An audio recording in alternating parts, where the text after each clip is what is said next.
হাতে মাত্র গোনা কয়েকটা দিন, বাংলার দুয়ারে করা নাড়ছে পুজো। আর এরই মাঝে এবার দুয়ারে উপহার কর্মসূচি নিয়ে হাজির তৃণমূলের second in command Abhishek Bandyopadhyay. শীত গ্রীষ্ম বর্ষা গোটা বছর নিজের এলাকার মানুষের জন্য হাজির থাকেন ডায়মন্ড হারবারের তৃণমূল সাংসদ অভিষেক। পুজোর সময় তার ব্যতিক্রম নয়। গতবারও অভিষেকের উপহার কর্মসূচির মাধ্যমে সাংসদ নিজে উপহার তুলে দিতেন আমজনতার হাতে।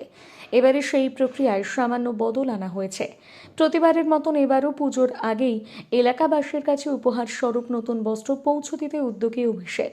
তবে এবার দলের স্থানীয় নেতাদের মারফত ডায়মন্ড হারবারের এলাকার সাধারণ মানুষের বাড়িতে বাড়িতে উপহার পৌঁছে দিয়ে আসা হয়। নেতা নির্দেশ দিতে ইতিমধ্যে সেই প্রস্তুতি শুরু হয়ে গিয়েছে। সূত্রের খবর, রবিবার থেকে পোশাক বিতরণের কাজ শুরু করে দিয়েছেন অভিষেকের লোকসভা এলাকার অধীন তৃণমূল নেতৃত্বরা। আগামী 2রা অক্টোবর মহালয়ার আগে অভিষেকের উপহার আমজনতার কাছে যাতে পৌঁছে যায় সেই ব্যবস্থা করা হচ্ছে। গোটাই প্রক্রিয়ায় দায়িত্ব বর্তেছে ডায়মন্ড হারবার লোকসভা এলাকায় বুথের দায়িত্বে থাকা নেতাদের ওপর। প্রথমে অভিষেকের দপ্তর থেকে বিধানসভা ভিত্তিক উপহার পৌঁছে যাবে প্রত্যেক বুথে বুথে, আর তারপর বুথের দায়িত্বে থাকা নেতারা সেই উপহার পৌঁছে দেবেন সাধারণ মানুষের কাছে।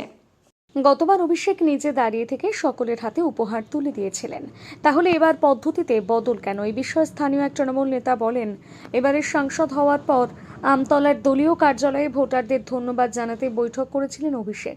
সেই বৈঠকে সাধারণ মানুষ কেন মঞ্চে দাঁড়িয়ে নেতাদের হাত থেকে উপহার নেবেন সেই প্রশ্ন তোলেন। এক্ষেত্রে অনেকেই মঞ্চে উঠে উপহার নেওয়ায় স্বচ্ছন্দ বোধ করেন না।